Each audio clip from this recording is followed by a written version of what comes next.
Bonjour, bienvenue sur Mediapart. 2016 sera-t-elle l'année de la chute de l'État islamique? On en parle avec deux invités, Romain Caillé, consultant spécialiste de la mouvance djihadiste, et David Thompson, journaliste à Radio France Internationale, auteur du livre Les Français djihadistes. Alors, en ce début d'année, c'est une période de défaite pour l'État islamique. Après la perte de Ramadi en Irak, celle de Palmyre en Syrie, les défaites de Deir ez-Zor et sur d'autres fronts syriens, que se passe-t-il exactement? Les forces kurdes ne sont plus qu'à quelques kilomètres de la capitale Raqqa. La capitale du califat peut-elle tomber ces prochaines semaines, Romain Caillé? Oui, alors, bon, effectivement, il y a depuis plusieurs mois, depuis près d'un an, un reflux très net de l'État islamique. Maintenant, il faut quand même un peu nuancer ce tableau. Il y a une progression relative de l'État islamique à Deir ez-Zor intramuros.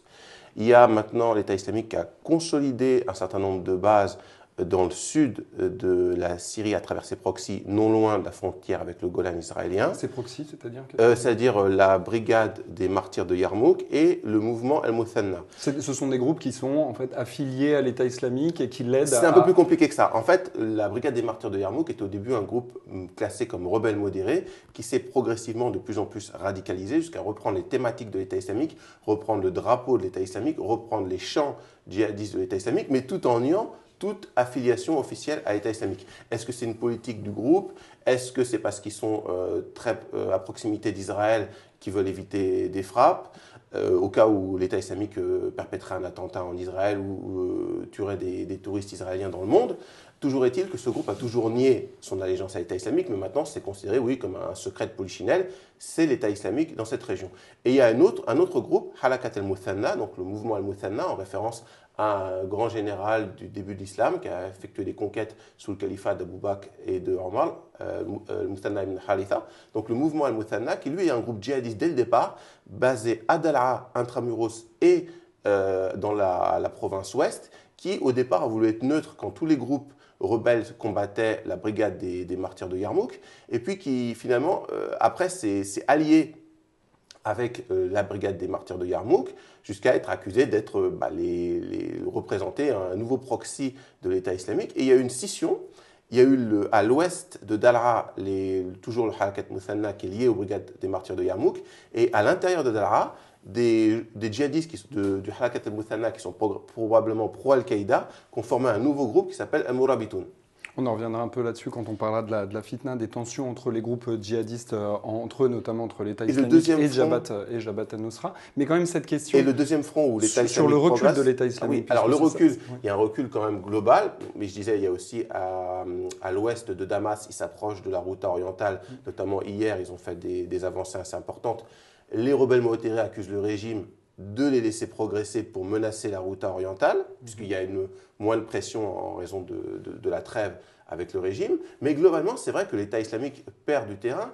Et si on a surtout l'impression qu'il y a une perte de terrain considérable, c'est effectivement parce que les IPG, donc qui sont la branche syrienne du PKK, ou plutôt le bras armé du PID, qui est la branche syrienne du PKK, a fait des avancées considérables grâce aux bombardements américains depuis plus d'un an, depuis notamment la chute de Tel Abyad. Alors effectivement, l'État islamique s'était longuement battu et avait eu des pertes considérables durant la bataille de Kobané. Puis en fait, on peut observer un phénomène, c'est-à-dire que l'État islamique, depuis Tel Abyad, se retire quasiment sans combattre. Oui, Tel Abyad, c'était la ville qui était au nord. On en avait parlé dans un précédent débat qui permettait un réapprovisionnement notamment des troupes de l'État islamique. L'État islamique aurait pu résister, comme par exemple à Palmyre ou dans d'autres combats jusqu'à la destruction totale de la ville. Ils se sont retirés très rapidement. La bataille de Shedadi, plus récemment, il n'y a pas eu vraiment de gros combats. Donc, on peut se poser la question, pourquoi un tel recul face au PKK aussi rapide? Alors on pourrait dire que les bombardements américains sont plus précis que les bombardements russes, par exemple. Bon, il y a des bombardements massifs américains en Irak. L'État islamique ne se retire quasiment que quand la ville est détruite. A priori, l'État islamique n'a pas plus d'empathie pour les Syriens que les Irakiens, parce qu'on pourrait dire qu'ils se retirent pour limiter la casse. Une hypothèse avancée par certains observateurs, ce serait que l'État islamique laisse le PKK ou l'IPG, mais indirectement le PKK, prendre de l'ampleur jusqu'à ce que Erdogan soit forcé d'intervenir et que le régime syrien, qui récemment a dit que le PID c'était ses troupes, rentre en conflit parce que l'État islamique progresse quand ses adversaires se combattent entre eux. Une opinion sur cette théorie, David Thompson? Est-ce qu'on a des explications vraiment sur le recul un peu significatif en Syrie, le en Irak, recul, islamique? il est réel et il désorganise l'État islamique à plusieurs titres. Déjà, il y a eu des pertes de fiefs dont on parlait très peu dans les médias, qui étaient très peu connues. On a cité la ville de Shadadi. La ville de Shadadi, c'était une perte très importante pour l'État islamique, à la fois militairement, mais aussi pour sa propagande. Qui se trouve où, la ville de Shadadi? La ville de Shadadi, elle est au sud de la ville d'Asaka. Et en fait, c'était un fief français. C'est-à-dire qu'une bonne partie de la police islamique de cette ville était composée de djihadistes français. Donc, militairement, la perte de la ville de Shadadi, après la perte de la ville de Sinjar en Irak, ça a coupé la possibilité de faire la jonction entre la partie syrienne et la partie irakienne. Donc, stratégiquement, ils peuvent toujours passer plus au sud, mais c'est beaucoup plus compliqué. Donc, ça a vraiment désorganisé les jonctions entre les différentes positions de l'État islamique. Et puis, toutes ces pertes, finalement, ça perturbe l'État islamique dans sa propagande, dans sa volonté de se présenter comme un État. Si l'État islamique perd toutes ces villes, il ne pourra plus se présenter comme un État. Si l'État islamique, à terme, est forcé de retourner dans la clandestinité du désert d'Al-Anbar, comme c'était le cas avant 2014, et ça, c'est important parce que ça, c'était un des grandes forces de la propagande djihadiste, l'attraction que produisait sur des milliers de jeunes européens, mais pas seulement, c'était ça. Le califat, la proclamation du califat à l'été 2014. L'été 2014, c'était on a créé une cité idéale pour tous les musulmans. Beaucoup sont partis pour cette simple raison. Donc ça, c'est très important. Et puis, il y a la désorganisation qui est réelle. Il y a des katibas qui ont vraiment des gros problèmes d'approvisionnement, je pense même en nourriture. Et ça explique aussi aujourd'hui pourquoi, je pense, dans une ville comme Shadadi, il y a eu peu de combats.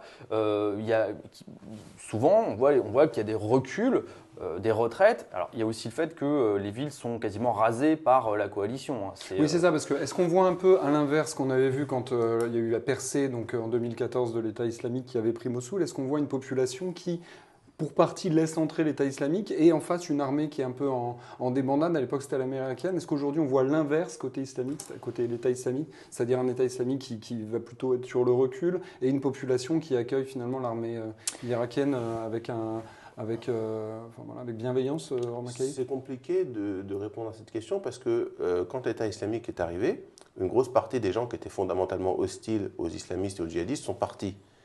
Il y a eu aussi pas mal de familles de combattants qui sont arrivées, des populations déplacées qui étaient plutôt considérées comme favorables à l'État islamique qui se sont réfugiées dans la ville. Par exemple, la population sunnite de Palmyre, qui était plus ou moins pro-État islamique, qui est partie, elle va se réfugier dans d'autres fiefs de l'État islamique. Donc, il y a quand même un certain nombre la population est beaucoup baissée, et il y avait quand même un nombre considérable de partisans, ou plutôt de gens qui avaient des intérêts, une convergence d'intérêts liée à l'État islamique. Donc, ça ne veut pas forcément dire qu'ils sont populaires, mais qu'un certain nombre une part importante de la population n'a pas intérêt à voir une autre communauté raser la ville, parce que ce soit le régime irakien qui appuyé par des milices chiites irakiennes ou les YPG kurdes, il y a un rapport communautaire. Et ça, quand on n'a pas expliqué ça, on ne comprend pas pourquoi une grosse partie de la population qui n'est pas du tout sur la même ligne idéologique que l'État islamique a absolument pas envie de les voir perdre le contrôle de leur territoire. En même temps, on voit une ville comme It en Irak, par exemple, qui est actuellement sous les feux de la coalition et qui essaye de reprendre donc, cette ville. C'est une ville sunnite qui s'était rebellée à l'entrée de l'État islamique et qui accueillerait visiblement le retour de l'armée irakienne avec bonheur. Donc il n'y a pas simplement la question confessionnelle, il y a aussi la question de qu'est-ce qu'a produit l'État islamique sur le terrain syro-irakien, David Thompson. Ça, c'est une question, c'est toujours la question qui est difficile à... Vraiment, c'est difficile de répondre à cette question parce que par définition, au moment où l'État islamique applique son autorité, les journalistes ne sont pas présents. Donc savoir quel est le degré d'assentiment de la population face à cette nouvelle autorité, c'est très difficile de le savoir. on peut supposer qu'il y a une dimension de moindre mal. Enfin, c'est peut-être en tout cas comme ça que certaines populations voient l'État islamique, après une situation de chaos, après une situation de dictature, après une nouvelle autorité s'implante. Mais honnêtement, on n'est pas en mesure de savoir quel est vraiment l'assentiment de la population vis-à-vis de l'État islamique, puisque les journalistes, personne n'a accès à ce terrain-là aujourd'hui. Et les contacts que vous avez avec les eux, évidemment, qui sont partis sont plutôt justement… si vous voulez, là aujourd'hui, ce qu'on a, c'est qu'on a à la fois les gens qui sont là-bas et les gens qui en reviennent. Donc les gens qui sont là-bas vous disent que la population évidemment les accueille à bras ouverts, refuse de payer, les empêche de payer leurs courses aux épiceries tellement ils sont contents d'accueillir les Mouajiroun, ceux qui ont émigré pour entre guillemets les défendre, etc. Le son de cloche des gens qui reviennent, qui étaient dans l'État islamique et qui reviennent, il est différent. Il est un petit peu différent, il est nuancé. C'est-à-dire, ils disent, il y a une partie de la population qui effectivement voit l'État islamique comme un moindre mal. Beaucoup de Syriens ont rejoint l'État islamique, ont prêté allégeance. Après, vous avez des gens qui vous expliquent que ces gens sont perçus comme une force quasiment colonisatrice des étrangers qui sont venus… L'État islamique. L'État islamique. Mais voilà, mais encore une fois, on a ces deux sons de cloche, si vous voulez, les deux sont biaisés, donc c'est difficile de savoir vraiment ce qu'il en est. On voit quand même une différence dans les récits des djihadistes entre la Syrie et l'Irak. Absolument. C'est clair. Il y a, de la part de certains djihadistes, un certain mépris envers le Syrien moyen, tandis que l'Irakien moyen est idéalisé.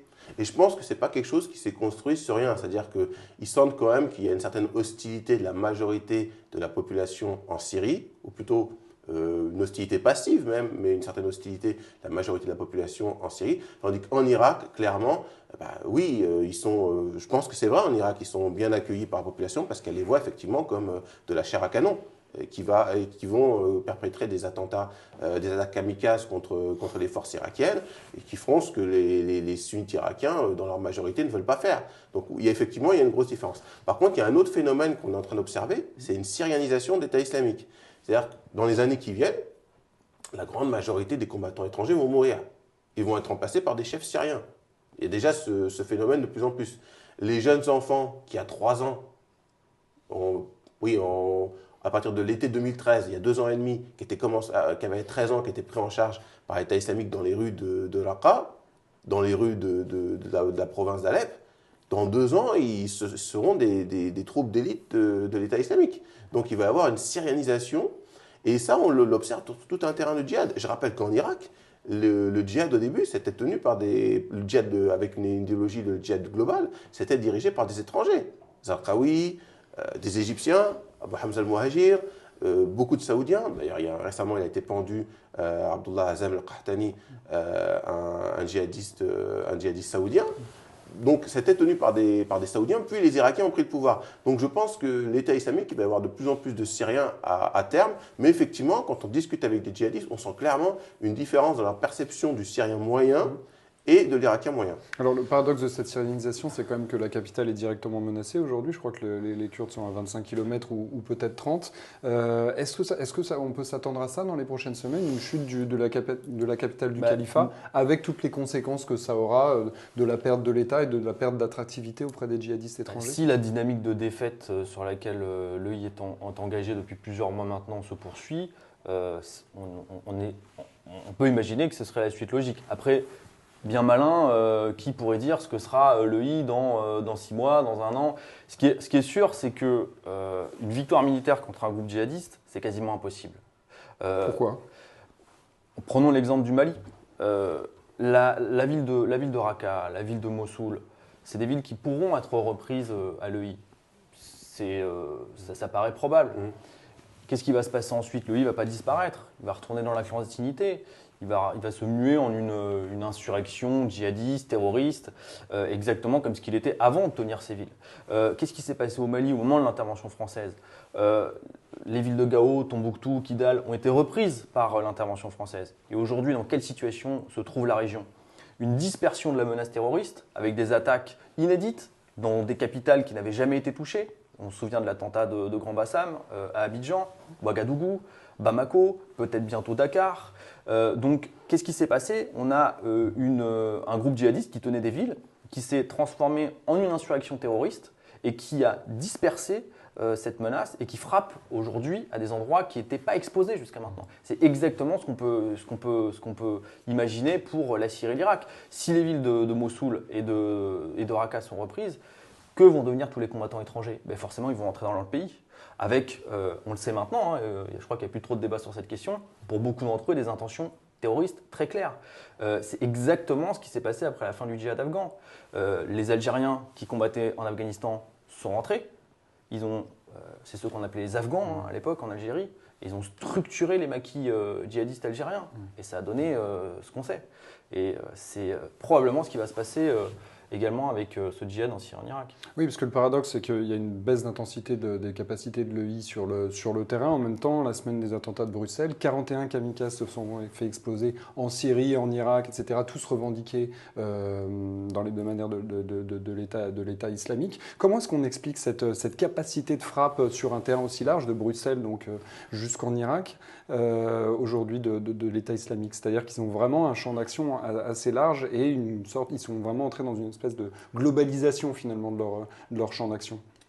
Moi, c'est vrai que l'État islamique avait anticipé son reflux et commençait à envoyer ils avaient anticipé, c'est-à-dire ils avaient prévu ce scénario. Kamikazes. Oui. En fait, là, on va arriver sur les débats sur Al-Qaïda. L'État islamique, je pense qu'il savait qu'au bout d'un moment, l'Occident ne les laisserait pas se développer à ce point-là, frapperait, bombarderait, effectivement, avec la puissance de feu, il y aurait un reflux. Donc à partir de là, s'ils retournaient dans la clandestinité, leur spécificité, leur valeur ajoutée, ce qui faisait la différence avec Al-Qaïda, ce qu'ils avaient un État et qu'ils exerçaient les prérogatives d'un État, allait progressivement disparaître. Donc ça devenait vital à partir de ce moment-là de remplacer Al-Qaïda, puisque sur une ligne de djihad global évoluant majoritairement dans la clandestinité, il n'y a pas de place pour deux courants djihadistes.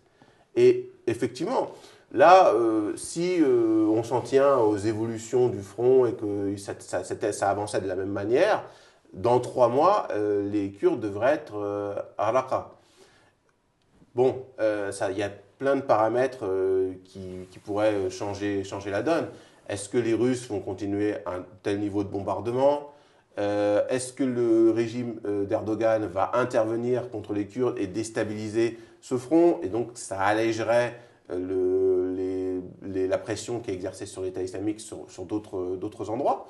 Bon, il y a trop d'inconnus pour pouvoir se prononcer de façon précise. Mais ce qui est certain, c'est que si l'État islamique retourne dans la clandestinité, ils vont faire ce qui est leur spécialité, la chasse, c'est-à-dire mener des assassinats ciblés, en visant en particulier ceux qui les ont trahis, entre guillemets, et perpétrer des attentats. Alors, oui, c'est ça. Ça veut dire qu'en fait, on doit s'attendre, selon vous deux, d'ailleurs, vous dites ça depuis plusieurs mois maintenant, voire plusieurs années, à de plus en plus d'attentats, y compris en Europe. Y compris en Europe, mais aussi des attentats confessionnels importants en Syrie. Ils vont viser les quartiers alaouites. Des attentats, des frappes régulières contre les positions kurdes. Ils vont harceler les positions kurdes. Ce n'est pas un problème idéologique, au contraire. Ils feront régulièrement des attentats, ils mèneront régulièrement des attaques et ils mettront en avant leur slogan « l'État islamique restera ». Même quand ils auront une perte de territoire, ce n'est pas un problème au niveau idéologique pour eux. C'est ce que vous pensez également, David Thompson. Ce qui est un problème pour eux, c'est que dès l'instant où ils vont perdre leur spécificité par rapport à Al-Qaïda, ça va devenir urgent de discréditer de façon idéologique Al-Qaïda. Parce qu'il n'y aura pas de place pour deux courants djihadistes qui sont sur une ligne de lutte globale, puisque avant la proclamation du califat, l'État islamique était dans une logique régionale. Maintenant, il est passé dans une logique globale de confrontation générale avec l'Occident et toutes les forces un peu partout. Donc là, il n'y a pas de place, clairement, pour deux courants djihadistes, pour deux groupes djihadistes, pour deux organisations.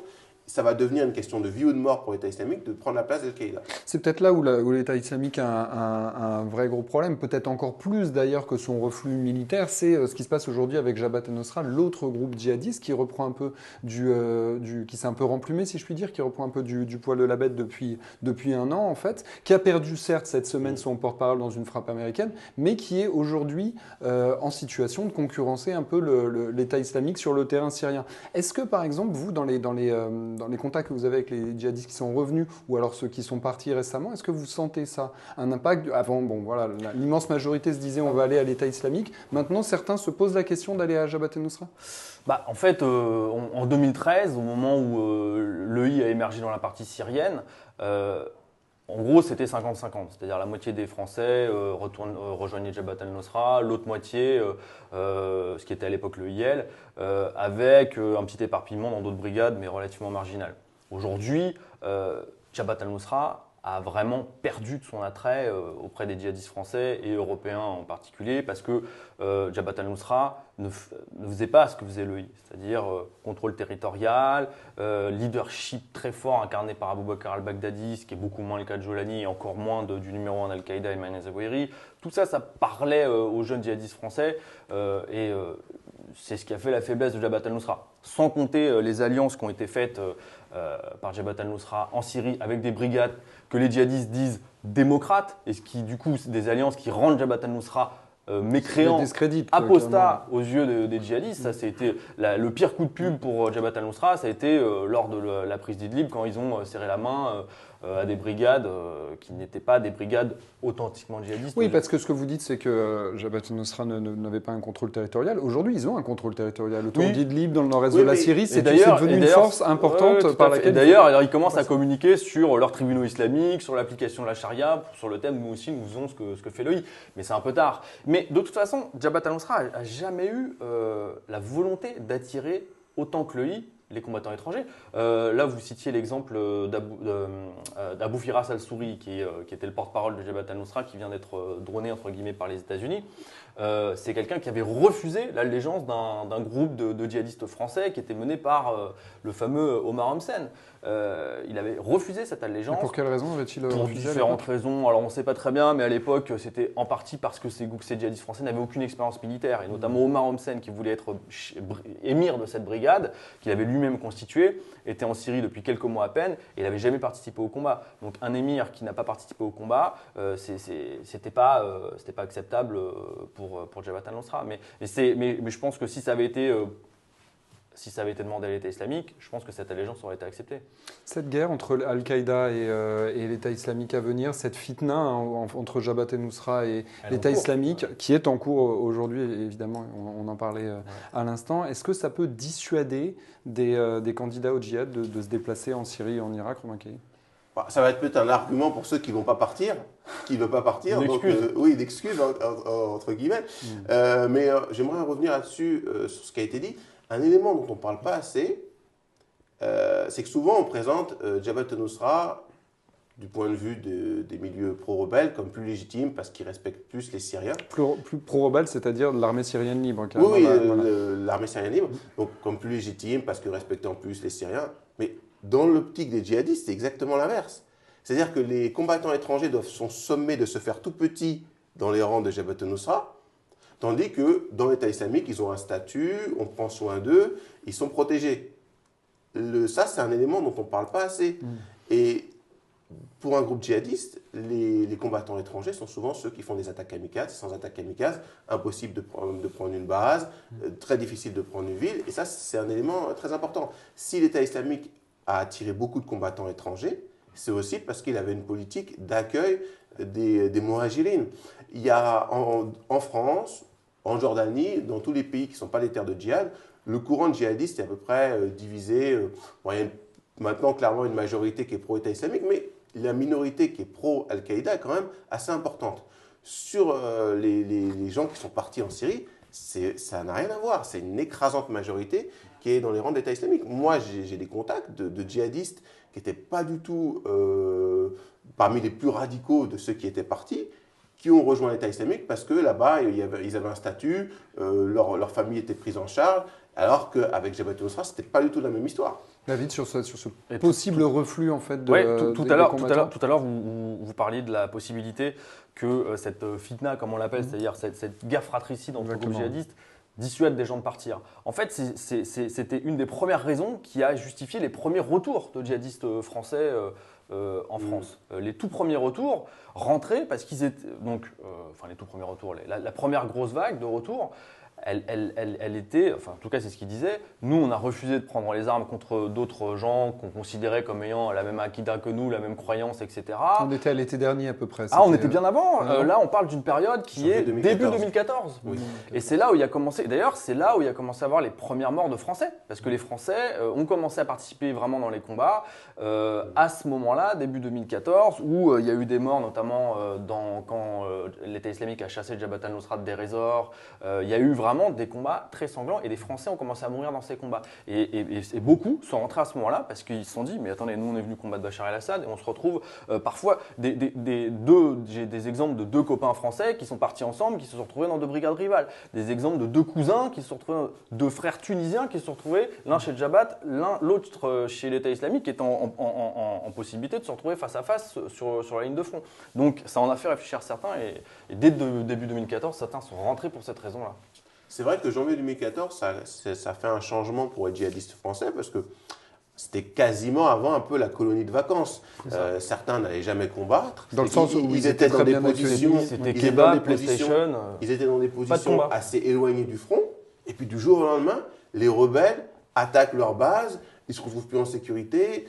Ils sont avec leur famille, ils savent que du jour au lendemain, la population peut se retourner contre eux, ils se retrouvent dans une situation de fragilité. Et effectivement, ceux qui étaient les moins déterminés ont pris l'excuse de on ne veut pas combattre d'autres musulmans pour revenir. Mais là encore, comme je le disais, la question de on ne veut pas participer à une fitna, c'est surtout un élément pour ceux qui veulent trouver des excuses, entre guillemets, pour ne pas partir. Confrontés à la peur. Encore une fois, à l'inverse, donc il y a ces éléments qui étaient peut-être les moins motivés, mais il y a toujours ceux qui sont très motivés et qui sont ceux sur lesquels l'État islamique en fait s'appuie pour son actuelle et sa future stratégie d'attentat suicide. Ceux-là, qu'en est-il? Est-ce que ça peut également cette fitna peut les dissuader ou au contraire les renforcer? Oh non, eux, quand vous parlez aux plus déterminés de l'EI, vous leur dites aujourd'hui Al-Qaïda, Jabhat al-Nusra, ils vous disent qu'on a affaire à des apostats. Ils trouvent régulièrement de nouvelles sources de moqueries contre Al-Qaïda, notamment l'une des grandes vannes de l'EI contre Al-Qaïda, c'est vous avez prêté allégeance à un mort pendant 2 ans parce que la mort de Mollah Omar avait été cachée pendant 2 ans. Donc, non, en fait, dans un numéro de Dabir qu'ils ont lancé... Dabir, donc le magazine en anglais de l'État islamique, ils ont laissé entendre qu'avant 2001, le mouvement Al-Qaïda était considéré comme un mouvement hérétique, mourjite, par les djihadistes jordaniens proches de Zarqawi. Puis, et alors qui commandait Al-Qaïda à ce moment-là? C'était Oussama Ben Laden. Pareil, ils ont lancé des attaques un peu contre le Mollah Omar. Puis lorsque l'État islamique a été persuadé que le Mollah Omar était mort, ils ont eu le même discours qu'avec Al-Qaïda en disant finalement Al-Qaïda a changé avec Zawahiri et les talibans ont changé avec Akhtar Mansour et que finalement Ben Laden et le Mollah Omar sont considérés aujourd'hui dans les positions officielles de l'État islamique, dans les publications officielles de l'État islamique, comme des héros du djihad, des gens de grande valeur. Mais effectivement, il y avait déjà des divergences idéologiques au sein d'Al-Qaïda. Abu Mus'ab al-Zarqawi, quand il a rejoint l'Afghanistan, il avait un camp séparé de celui d'Al-Qaïda. Puis, en Irak, quand il a formé son groupe, le rattachement avec Al-Qaïda, il ne s'est pas fait dans la simplicité. Et lorsque le groupe de Zarqawi était reconnu comme une branche irakienne d'Al-Qaïda, il y avait régulièrement des conflits avec le commandement. Donc en fait, ces divergences... C'est dans les gènes de l'État islamique. Elles ne viennent pas de loin. C'est dans les gènes de l'État islamique. Et de l'autre côté, du côté d'Al-Qaïda, il y avait toujours un courant qui voulait plus tirer vers la négociation, se rapprocher avec les frères musulmans. Et ce courant pourrait prendre le pouvoir au sein d'Al-Qaïda, notamment après la mort de Ayman Zawahiri. Une des personnes qui est présentée comme le successeur de Zawahiri, Hussam Abdurraouf, il est considéré comme vraiment les moins radicaux d'Al-Qaïda. Donc, si vous voulez, cette fitna, donc ce conflit, cette guerre fratricide... Il est aussi idéologique, c'est ça que elle est aussi idéologique. Et il y a des éléments qui étaient parmi les plus extrémistes d'Al-Qaïda qui maintenant peuvent s'exprimer au sein de l'État islamique, les divergences qu'ils avaient avec le commandement Al-Qaïda. Et il y a des éléments qui étaient les moins radicaux d'Al-Qaïda, proches des frères musulmans, qui effectivement sont en train de prendre de l'ampleur au sein d'Al-Qaïda. Enfin, proche des frères musulmans, on est quand même dans 2 galaxies complètement différentes. Non, justement parce que le livre de Hussam Abdurraouf, donc qui est présenté comme le successeur de Zawahiri, il avait écrit un ouvrage qui s'appelait « Si j'étais Morsi, je resterais à mon poste. Sous-entendu, j'islamiserai la société d'une autre manière. Zawahiri, il avait toujours une certaine indulgence envers Morsi. C'est d'ailleurs ça que reproche Ils ont une l'État indulgence, islamique. mais la vision de la démocratie et d'un État constitué voilà, est complètement différente. La Si vision on de la revient charia, aux bases de des plein de frères choses. musulmans, ah oui, mais les frères musulmans, dans deux même dans les univers frères musulmans, il y a différents. différents courants, mais disons qu'il y a une certaine porosité entre maintenant la branche, au sein d'Al-Qaïda, les courants les moins radicaux, et la tendance dure des frères musulmans. Ce que ça dit quand même, cette histoire vraiment de décrochage idéologique entre les deux, ça dit aussi que l'État islamique continue de produire sa propre idéologie qui évolue au fur et à mesure. C'est-à-dire, chez les frères Kouachi, on avait encore des livres qui faisaient référence à Abdallah Azzam, fondateur d'Al-Qaïda, ou au Shir El-Makdisi, par exemple, un grand théoricien djihadiste. Aujourd'hui, on n'est plus du tout dans cet univers-là. On est dans des univers où les idéologues de l'État islamique sont de plus en plus jeunes et finalement continuent à faire évoluer leur idéologie. Comparé à Al-Qaïda, l'EI a toujours un déficit de shoyur, de savants. C'est-à-dire que si on regarde sur la globalité des chiites très connus dans le milieu djihadiste, des intellectuels, des idéologues djihadistes, tous ceux qui étaient là avant 2011, c'est-à-dire qui étaient des gens de l'époque Al-Qaïda, sont plutôt restés fidèles à Al-Qaïda. Et d'ailleurs, c'est intéressant de voir que certains chiites, comme le Shir Makdisi, qui était cité comme une référence absolue pour la quasi-totalité des djihadistes jusqu'on va dire en 2013-2014, beaucoup de djihadistes français ont été très influencés par les traductions de ces textes et le citaient vraiment comme la référence absolue. Un an plus tard, ce Makdisi qui a pris position contre l'État islamique, tout d'un coup il était passé du rang de grande figure tutélaire à savant égareur. Donc même en ayant ce déficit de grands savants, si j'ose dire, l'EI continue de capitaliser sur la dimension prophétique, en s'inscrivant dans la dimension prophétique des textes scriptuaires, et ça reste la force de l'EI, c'est-à-dire de tout justifier, chacune de ses actions, par une référence à un hadith, par une référence à un verset du Coran, par exemple, si vous posez la question sur les attentats de Bruxelles ou les attentats de Paris, en termes de justification, comment ils justifiaient ça, les gens de l'État islamique, beaucoup répondaient sourate 5, verset. Ils vous répondaient par une sourate du Coran, par un verset du Coran. Donc, ils ont encore cette force, même s'ils ont ce déficit, si j'ose dire, de grandes figures idéologiques djihadistes.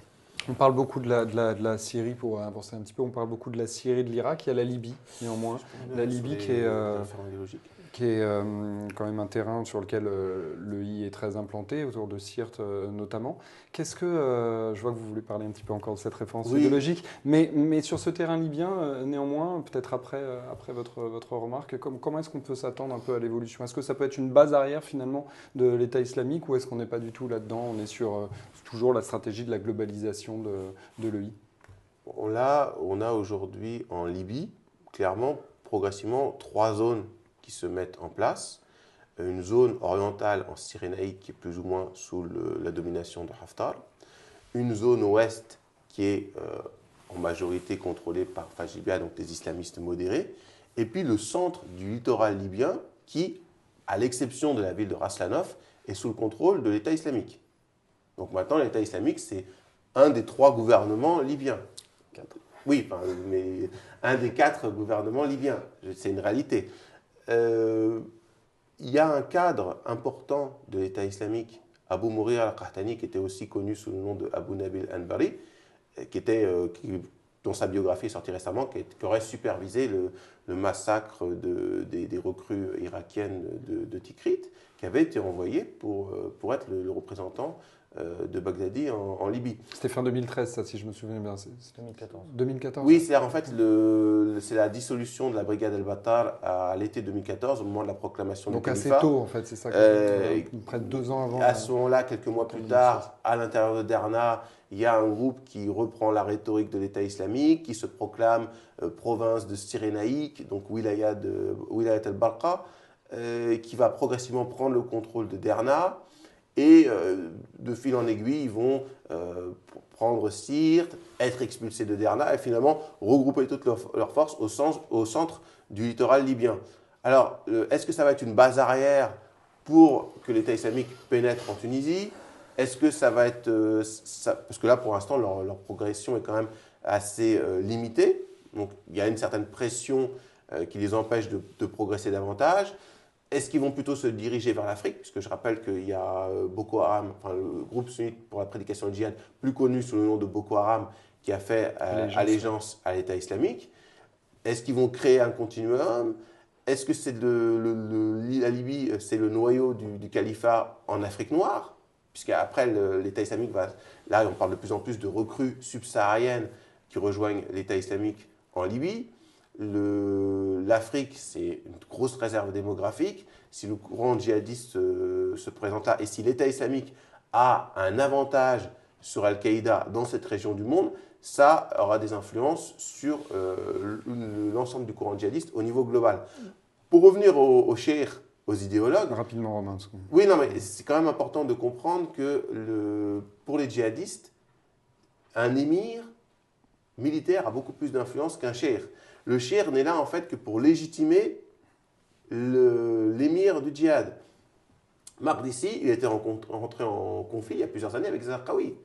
Ça a été clair très rapidement. La majorité des djihadistes se sont mis du côté de Zarqawi. On dit le cheikh n'est pas sur le terrain, il n'a pas son mot à dire, ainsi de suite. Ces cheikhs, ces chouyours, ils ont une légitimité que parce qu'ils soutiennent ces groupes djihadistes. On revient au clivage de la salafia dans les années 90 entre djihadistes et quiétistes. Ça a été parce que les jeunes ont refusé les positions du grand moufti Ibn Baz d'Arabie Saoudite qui avait légitimé la présence des troupes américaines dans le Golfe. Et finalement, il y a un nouveau courant qui s'est créé avec ses propres cheikhs qui ont émergé. Et ça a fini par faire deux courants islamiques avec des idéologies différentes. Je pense qu'à terme, ce n'est pas impossible que Al-Qaïda évolue, comme je disais, sous l'influence de certains milieux moins radicaux, et que l'État islamique aussi évolue et qu'à terme, ils aient deux doctrines différentes avec des cheikhs qui émergent. Alors effectivement, une chose que je ne comprends pas, c'est qu'il y a par exemple des personnalités qui rejoignent l'État islamique, qui ont une certaine aura. Par exemple, je pense à Tulki Ben Ali ou Abou Soufiane Soulami. Qui reste des trentenaires. Qui est un trentenaire, mais qui était considéré comme le successeur de Maqdisi sur son site. Bah, il n'a pas fait énormément de vidéos, il a publié des ouvrages sous pseudonyme. On a l'impression que quand un cheikh rentre dans le territoire d'État islamique, il se met sous commandement de l'organisation, il perd son statut d'individu.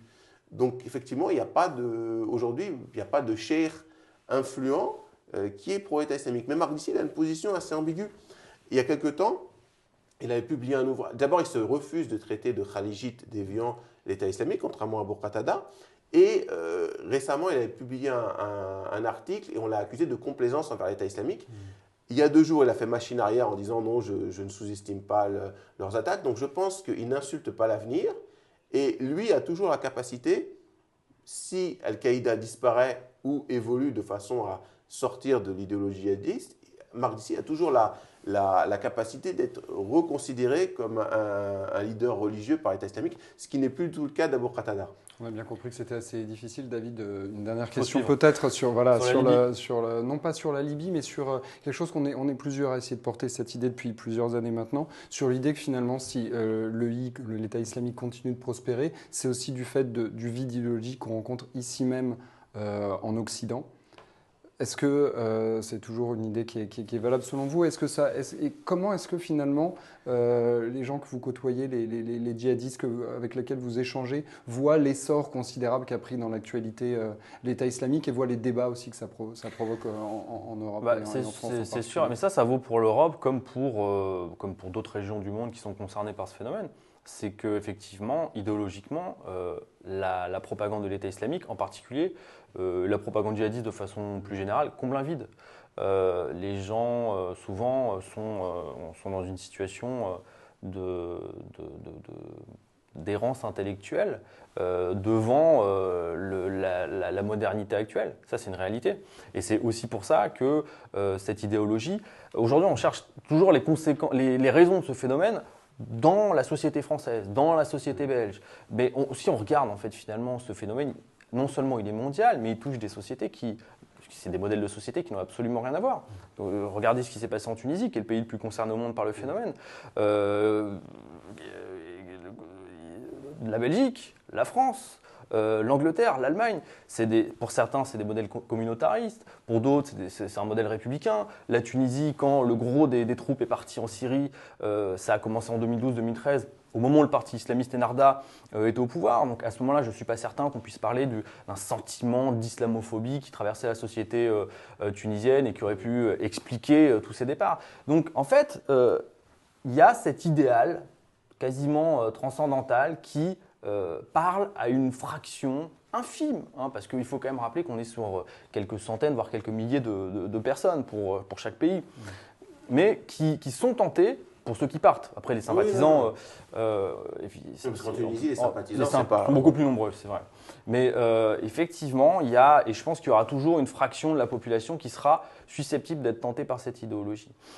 Et aujourd'hui, ça ne concerne pas uniquement la Syrie et l'Irak. On parle de la Libye.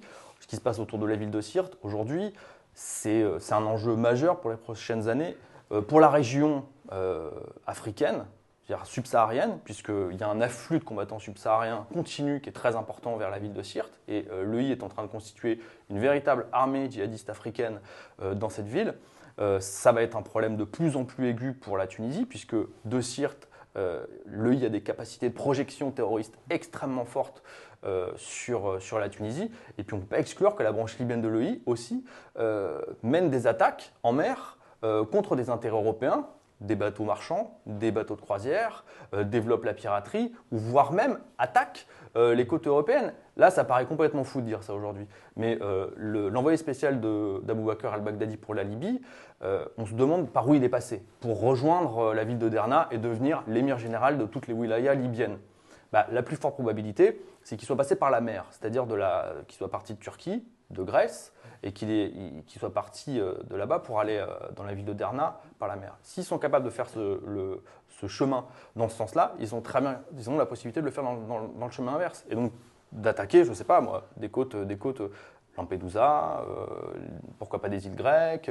Donc ça, c'est un enjeu majeur. Et pour le moment, l'EI en Libye est dans une situation, ils sont tout à fait tranquilles pour le moment. Et ils consolident leur espace autour de la ville de Sirte. Il n'y a aucune force militaire autour de Sirte qui est en mesure de les contenir. David Thompson, Romain Caillé, merci beaucoup. À bientôt sur Mediapart.